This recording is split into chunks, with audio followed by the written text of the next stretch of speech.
ओम शांति। ये 15/1/2025 की साकार मुरली से है।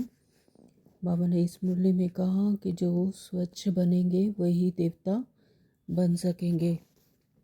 यह ड्रामा का प्लान बना बनाया है और दुख में ही बाबा कहते कि हे प्रभु हे ईश्वर कहकर तुम बच्चे पुकारते हो।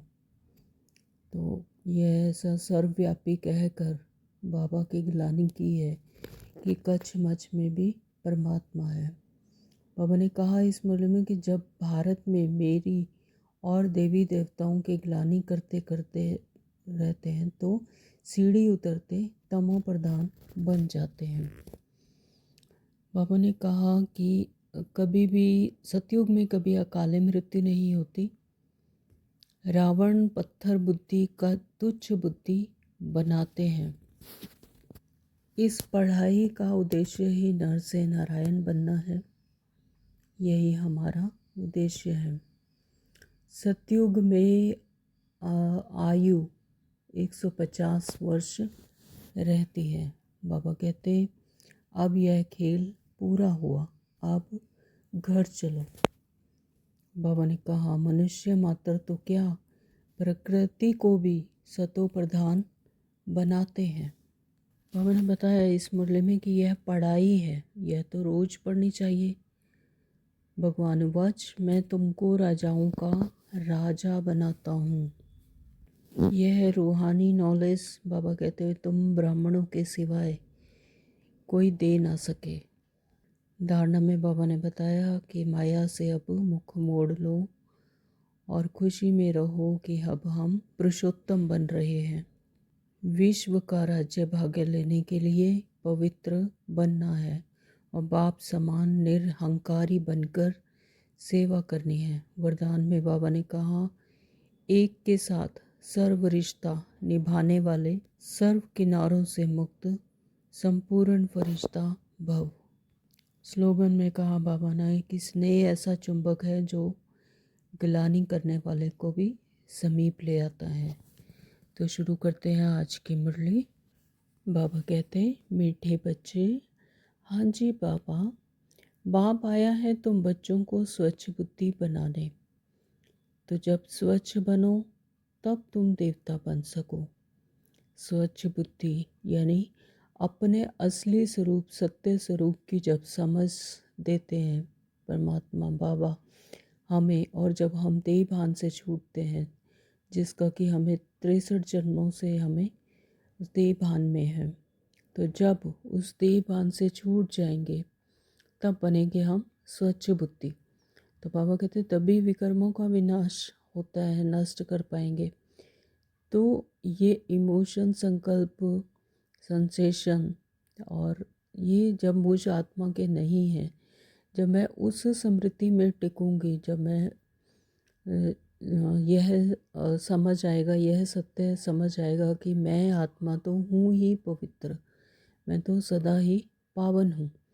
तो जब इस तरह से कोई बनकर, इस तरह से स्वच्छ बनकर आत्मा जब सत्य स्वरूप में टिकती है तब उसे याद आता है कि यह हम स्वच्छ बनते हैं। स्वच्छ बुद्धि बनाने वाला कौन है? परमात्मा स्वयं, स्वयं परमपिता परमात्मा शिव। जब हमें स्वच्छ बुद्धि यानी अपनी आत्मिक स्थिति की समझ दिलाते हैं तो जिस आत्मा को यह स्वच्छ जितना जितना बनेगा जल्दी, तो बाबा कहते हैं वो उतना ही परसेंटेज, हाई परसेंटेज कैरी कर कर उस सतयुग में देवता बन सकेंगे। प्रश्न किया बाबा ने इस ड्रामा का बना बनाया प्लान कौन सा है जिससे बाप भी छूट नहीं सकता? तो उत्तर दिया बाबा ने हर कल्प में बाप को अपने बच्चों के पास आना ही है। पतित दुखी बच्चों को सुखी बनाना ही है। तो यह ड्रामा का प्लान बना बनाया है, बना हुआ है। तो इस बंधन से बाप भी नहीं छोड़ सकता।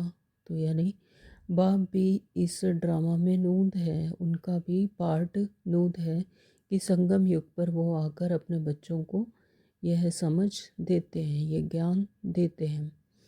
प्रश्न दूसरा बाबा ने किया कि पढ़ाने वाले बाप की मुख्य विशेषता क्या है।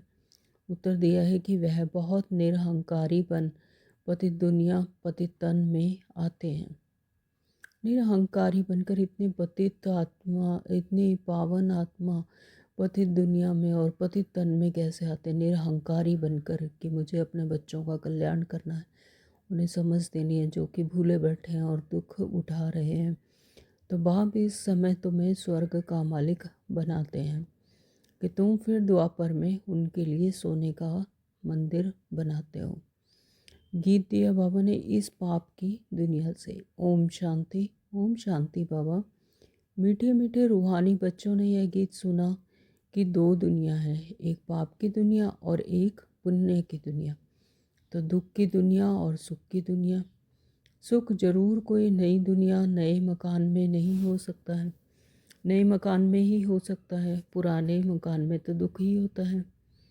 तो यानी नया मकान यानी नई दुनिया, नया जन्म, नया शरीर, नई सृष्टि, और पुराना मकान यानी ये कलयुगी युग और कलयुग और आसुरी दुनिया, पुराना शरीर, तो जहाँ दुख ही दुख होता है। तो इसलिए उनको खल्लास किया जाता है, फिर नए मकान में सुख में बैठना होता है। तो अब बच्चे जानते हैं भगवान को कोई मनुष्य मात्र नहीं जानते हैं। रावण राज्य होने के कारण बिल्कुल ही पत्थर बुद्धि और तमोप्रधान बुद्धि हो गए हैं। बाप आकर समझाते हैं कि मुझे भगवान तो कहते हैं परंतु जानते कोई नहीं। ये तो कहते हैं कि भगवान, लेकिन उनकी विशेषता क्या है, वो क्या करने आते हैं, हमें कैसे पतित से पावन बनाते हैं, ये नहीं जानते। तो भगवान को नहीं जानते तो कोई काम के ना रहे। दुख में ही प्रभु हे ईश्वर कह पुकारते हैं। जब दुख होते कहते हैं दुख में सुमरन सब करे, सुख में करे ना कोई। तो फिर इसी दुनिया के रंग में फिर रंग जाते हैं और दुख में याद करते हैं कि हे प्रभु हे ईश्वर आओ और ना हमें बचाओ और हमें लिबरेट करो। तो परंतु वंडर है, एक भी मनुष्य मात्र बेहद के पाप रचता को जानते नहीं। कह देते हैं सर्वव्यापी है, कचमच में भी परमात्मा है। पत्थर ढिक्कर नदियाँ और वृक्षों में भी परमात्मा को ढूंढते हैं, कहते हैं सर्वव्यापी है। कोई जानवर है उसकी पूजा करने लग जाते हैं कि यह इसमें परमात्मा है। तो यह तो परमात्मा की गिलानी करते हैं, तो बाप को कितना डिफेम करते हैं। इसलिए भगवान वाच है, जब भारत में मेरी और देवी देवताओं की गिलानी करते करते सीढ़ी उतरते तमो प्रधान बन जाते हैं, तो तब मैं आता हूँ। बाबा कहते हैं कि जब भारत में ही आते हैं परमात्मा, तो भारत में जब मेरी और देवी देवताओं की गिलानी करते करते जब तमो प्रधान बन जाते हैं, सीढ़ी उतर जाते हैं, तब मैं आता हूँ। तो ड्रामा अनुसार बच्चे कहते हैं कि इस पार्ट में फिर भी आना पड़ेगा। बाप कहते हैं यह ड्रामा बना हुआ है, मैं भी ड्रामा के बंधन में बंधा हुआ हूँ। इस ड्रामा से मैं भी छूट नहीं सकता हूँ, मुझे भी पतित को पावन बनाने के लिए आना ही पड़ता है, नहीं तो नई दुनिया कौन स्थापन करेगा, है ना। तो कोई ना कोई तो राजदार, बाबा ने अगर पहले भी मुरलियों में बताया कि कोई ना कोई तो ऐसा होगा कि जिन्हें हमारे सत्य स्वरूप की और इस दुनिया के सृष्टि चक्कर की पूरी नॉलेज होगी। तो कोई तो है जो फिर से इसको ट्रांसफॉर्म करेगा और फिर से कौन स्थापन करेगा। तो बच्चों को रावण राज्य के दुखों से छुड़ाए नई दुनिया में कौन ले जाएगा। तो भल इस दुनिया में ऐसे तो बहुत ही धनवान मनुष्य हैं, समझते हैं हम तो स्वर्ग में बैठे हुए हैं, जिन्हें हर तरह की सुविधा है, हर तरह का ऐशो आराम, तो वो समझते हैं कि यही स्वर्ग है ना। लेकिन यह सब क्या है, विनाशी है, ख़त्म होने वाला है। धन है, महल है, एरोप्लेन है, परंतु अचानक ही कोई बीमार हो पड़ते हैं, बैठे बैठे मर जाते हैं, तो कितना दुख होता है। उनको यह पता नहीं कि सतयुग में कभी अकाले मृत्यु होती नहीं। सतयुग में कर्म भोग नहीं होता, कर्म बंधन नहीं होते, हिसाब किताब नहीं होता, इसलिए वहाँ अकाले मृत्यु नहीं होती। हर मनुष्य अपनी पूरी उम्र भोग कर ही जाता है और उसे पता होता है कि मैंने अगला जन्म अब कौन सा शरीर लेना है, कौन से घर में जाना है, तो उसे पता होता है पहले से ही उसे। जैसे एक सर्प अपने शरीर को छोड़ता है, अपने खाल को छोड़ता है, तो जिस वैसे ही वहाँ पर सतयुग में हर मनुष्य को अपना पता होता है कि मैंने अगला जन्म अब कौन सा शरीर लेना है। तो दुख की बात ही नहीं, तो वहाँ कोई दुख की बात नहीं, क्योंकि वहाँ अकाले मृत्यु नहीं होती, वहाँ आयु भी बड़ी रहती है। यहाँ तो अचानक मर जाते हैं।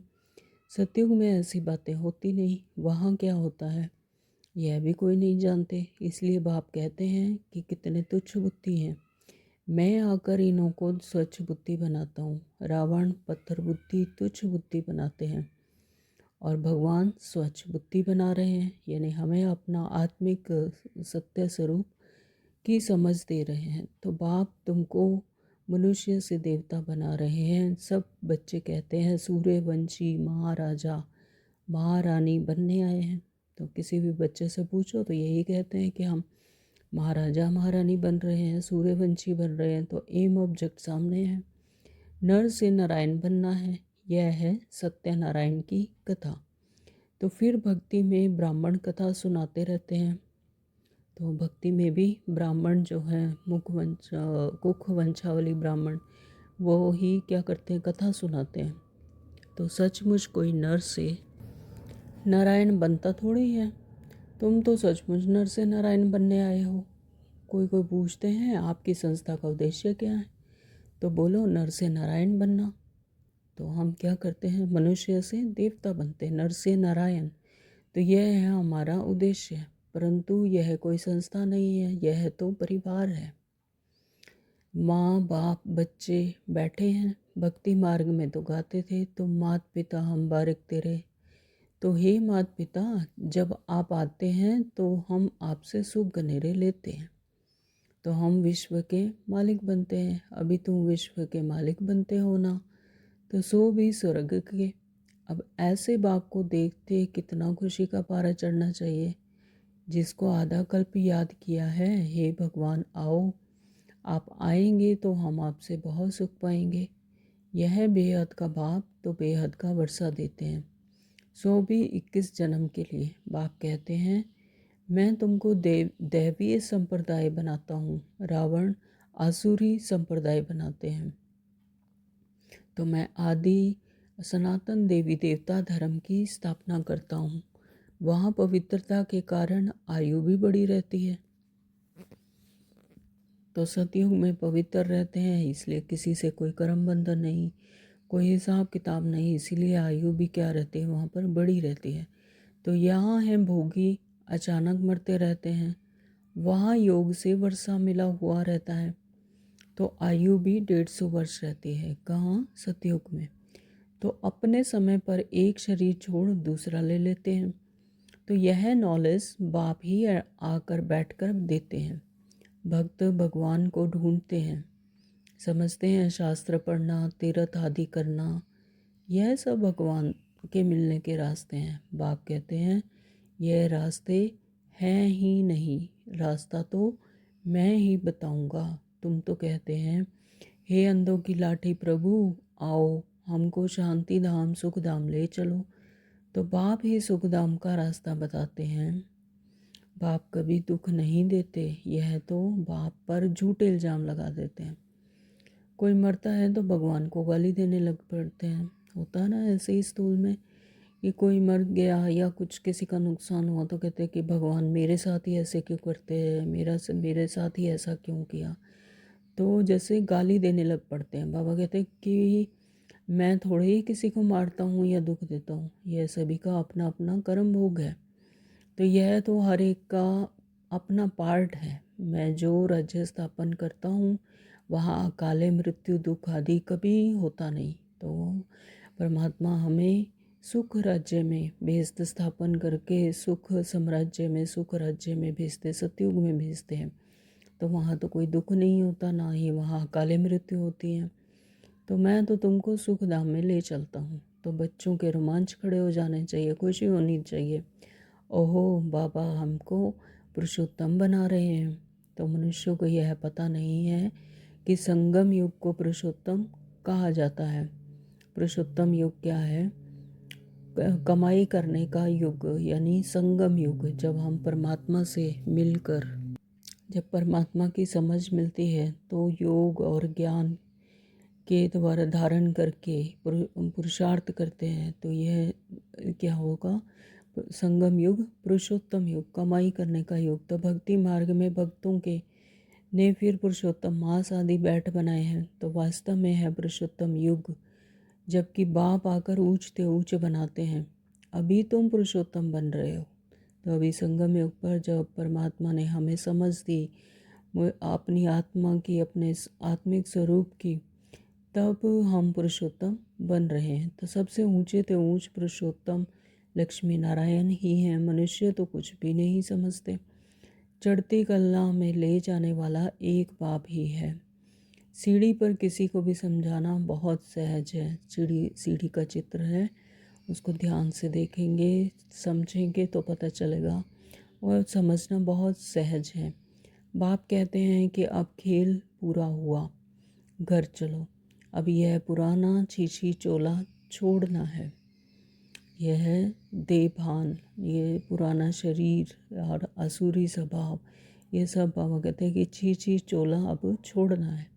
तो तुम पहले नई दुनिया में सतो प्रधान थे, फिर 84 जन्म भोग आत्मो प्रधान शूद्र बने हो, तो अब फिर शूद्र से ब्राह्मण बने हो। तो अब बाप आए हैं भक्ति का फल देने। तो भक्ति का फल ही है क्या? ज्ञान। तो बाप ने सतयुग में फल दिया था, बाप हैं ही सुखदाता। बाप पतित पावन आते हैं तो सारी दुनिया के मनुष्य मात्र तो क्या, प्रकृति को भी सतो प्रधान बनाते हैं। सिर्फ मनुष्य मात्र कोई नहीं, बल्कि परमात्मा बाप पतित पावन प्रकृति को भी सतो प्रधान बनाते हैं। अभी तो प्रकृति भी तमो प्रधान है, अनाज आदि मिलता ही नहीं।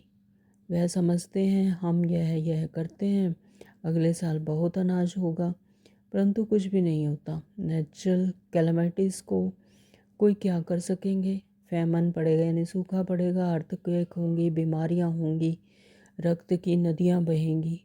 तो यह वही महाभारत लड़ाई है। अब बाप कहते हैं कि तुम अपना वर्षा पालो, मैं तुम बच्चों को स्वर्ग का वर्षा देने के लिए आया हूँ। माया रावण श्राप देती है, नरक का वर्षा देती है। बाबा कहते हैं यह भी खेल बना हुआ है। बाप कहते हैं ड्रामानुसार मैं भी शिवालय स्थापन करता हूँ। शिवालय यानी सतयुगी दुनिया। तो यह भारत शिवालय था, अभी है वैशाल्य यानी कलयुग। तो विषय सागर में गोता खाते रहते हैं। अभी तुम बच्चे जानते हो बाबा हमको शिवालय में ले जाते हैं, तो यह खुशी रहनी चाहिए ना। हमको बेहद का भगवान पढ़ा रहे हैं। बाप कहते हैं मैं तुमको विश्व का मालिक बनाता हूँ। भारतवासी अपने धर्म को ही नहीं जानते हैं। हमारी बिरादरी तो बड़े से बड़ी है, जिससे और बिरादरियाँ निकलती हैं। आदि सनातन कौन सा धर्म, कौन सी बिरादरी थी, यह समझते ही नहीं। आदि सनातन देवी देवता धर्म वालों की बिरादरी, फिर सेकंड नंबर में चंद्रवंशी की बिरादरी, फिर इस्लामी वंश की बिरादरी। तो यह सारे झाड़ का राज, और कोई समझा ना सके। अभी तो देखो कितनी बिरादरियां हैं, तो टाल टालियाँ कितनी हैं। यह है वैरायटी धर्मों का झाड़।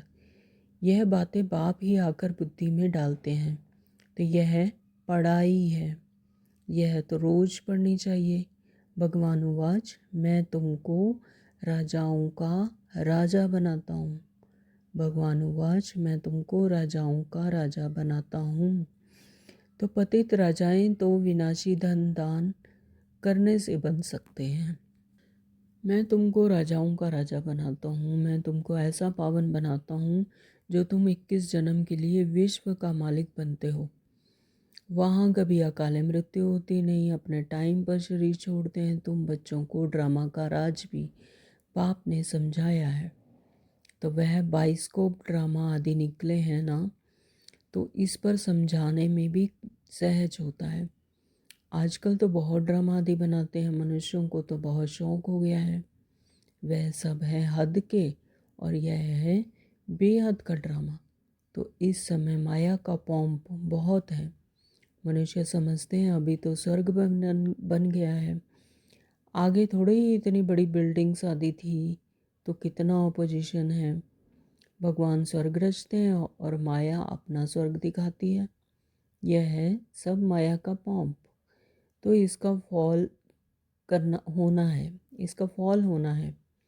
तो कितनी ज़बरदस्त माया है, तुमको उनसे मुंह मोड़ना है। बाप हैं ही गरीब निवास, साहूकार के लिए स्वर्ग है, गरीब बेचारे नर्क में हैं। तो अब नर्कवासियों को स्वर्गवासी बनाना है। गरीब ही वर्षा लेंगे, साहूकार तो समझते हैं हम स्वर्ग में ही बैठे हैं, स्वर्ग नर्क यहाँ ही है। इन सब बातों को अब तुम समझते हो कि भारत कितना भिखारी बन गया है। भारत ही कितना साहूकार था, एक ही आदि सनातन धर्म था, अभी भी कितनी पुरानी चीज़ें निकालते रहते हैं। कहते हैं इतने वर्षों की पुरानी चीज़ है, हड्डियाँ निकालते हैं, कहते हैं इतने लाखों वर्ष की है। अब लाखों वर्ष की हड्डियाँ फिर कहाँ से निकल सकती हैं? उनका फिर दाम भी कितना अच्छा रखते हैं। तो बाप समझाते हैं कि मैं आकर सबकी सदगति करता हूँ, इनमें प्रवेश कराता हूँ, यानी ब्रह्मा बाबा में प्रवेश करता हूँ। तो यह ब्रह्मा साकारी है, यही फिर सूक्ष्म तनवासी फरिश्ता बनते हैं।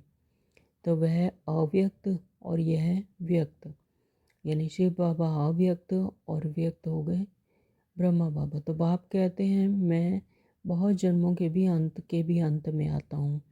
जो नंबर 1 पावन, वह फिर नंबर 1 कहते हैं। पतित, जो सबसे नंबर 1 में पावन बनता है, वही फिर नंबर 1 में पतित बनता है। मैं इनमें आता हूँ, ब्रह्मा बाबा में, क्योंकि इनको ही फिर नंबर 1 पावन बनना है। तो वही कृष्ण, श्री कृष्ण बनते हैं। तो यह अपने को कहाँ कहते हैं कि मैं भगवान हूँ, फलाना हूँ।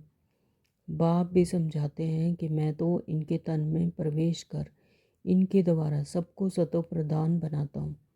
तो अब बाप बच्चों को समझाते हैं कि तुम अशरीरी आए थे, फिर 84 जन्म के पार्ट लेकर पार्ट बजाया, अब वापस जाना है।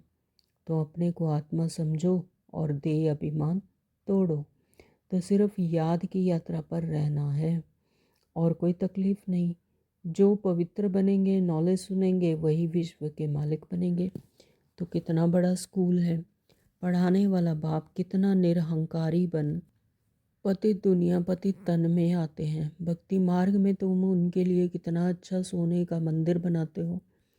इस समय तुमको स्वर्ग का मालिक बनाता हूँ, तो पति शरीर में आकर बैठता हूँ। फिर भक्ति मार्ग में तुम हमको सोमनाथ मंदिर में बिठाते हो, सोने हीरों का मंदिर बनाते हो, क्योंकि तुम जानते हो हमको स्वर्ग का मालिक बनाते हैं, इसलिए खातिरी करते हो। तो यह सब राज समझाया है। भक्ति पहले अव्यभिचारी फिर व्यभिचारी होती है। आजकल देखो मनुष्यों की भी पूजा करते रहते हैं।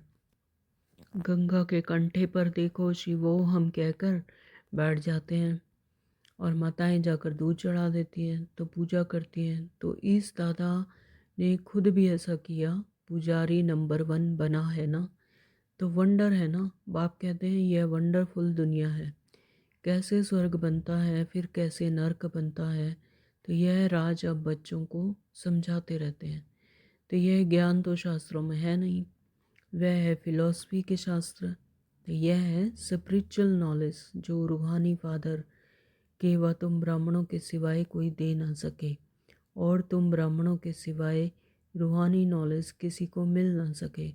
तो जब तक ब्राह्मण ना बने तो देवता बन नहीं सकते। तो तुम बच्चों को बहुत खुशी रहनी चाहिए कि भगवान हमको आकर पढ़ाते हैं, श्री कृष्ण नहीं। अच्छा, मीठे मीठे सिकलदे बच्चों प्रति माता पिता बाप दादा का याद प्यार और गुड मॉर्निंग। रूहानी बाप की रूहानी बच्चों को नमस्ते। हम रूहानी बच्चों की रूहानी बाप को नमस्ते जी, नमस्ते जी, नमस्ते जी। शुक्रिया बाबा, शुक्रिया बाबा। धारणा के लिए मुख्य सार बाबा ने कहा, नंबर 1, माया का बहुत बड़ा पॉम्प है कि इससे अपना मुंह मोड़ लेना है। कि माया ऐसा मतलब सिचुएशन ऐसी ला देती है कि ऐसा लगता है कि यही सारे सुख हैं, यही सब स्वर्ग है, लेकिन ऐसा नहीं है।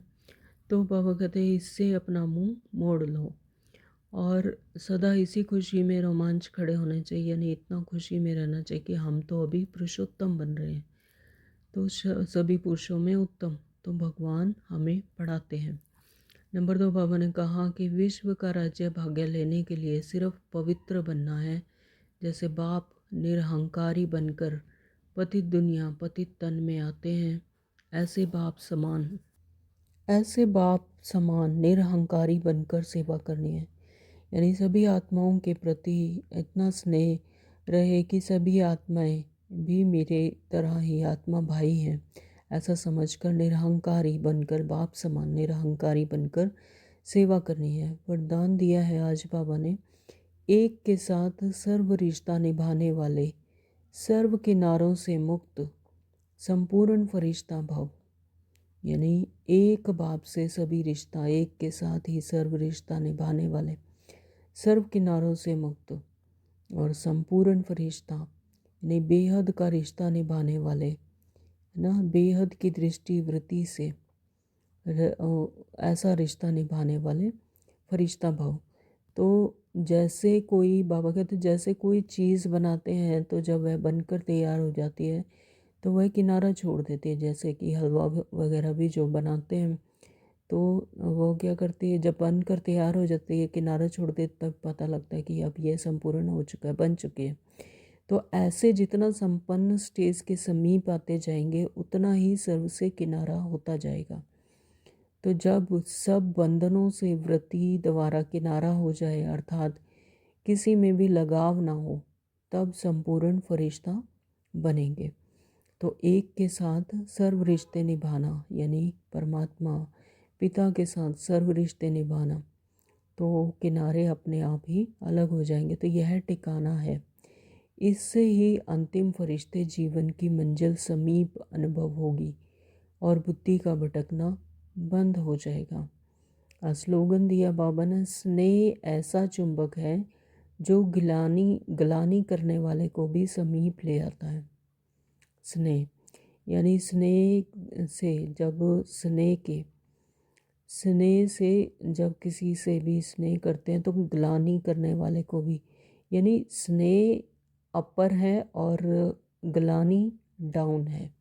तो स्नेह से जब स्नेह का प्रभाव पड़ेगा, ग्लानि का प्रभाव नहीं पड़ेगा, तो ग्लानि करने वाले को भी समीप ले आएगा। यानी उसका जो ग्लानि करने का स्वभाव है तो वह भी स्नेह में चेंज हो जाएगा, परिवर्तन हो जाएगा। तो स्नेह ऐसा चुंबक है कि दूसरे को जो ग्लानि करने वाले हैं उसको भी समीप ले आता है। आज बाबा ने बताया आगे कि अपनी शक्तिशाली मनसा द्वारा सकाश देने की सेवा करो। अव्यक्त इशारे हैं। तो मनसा सेवा के लिए मन बुद्धि व्यर्थ सोचने से मुक्त होना चाहिए। मनसा सेवा के लिए बुद्धि एकदम क्लियर, मन एकदम क्लियर, कोई भी व्यर्थ ना हो, उससे मुक्त होना चाहिए। तो मन मना भव के मंत्र का सहज स्वरूप होना चाहिए। मैं और परमात्मा एक। तो हमारा मन को जब परमात्मा को समर्पण कर दिया तो परमात्मा का मन मेरा मन हो गया। तो जिन श्रेष्ठ आत्माओं की श्रेष्ठ मनसा अर्थात संकल्प शक्तिशाली है, तो शुभ भावना और शुभ कामना वाले हैं, तो वह मनसा द्वारा शक्तियों का दान दे सकते हैं। तो परमात्मा के सानिध्य में रहकर जब मन ही परमात्मा को दे दिया, समर्पण कर दिया, तो फिर वो ऑटोमेटिकली शक्तियाँ सभी आत्माओं को दान दे सकते हैं। ओम शांति। Thank you Baba.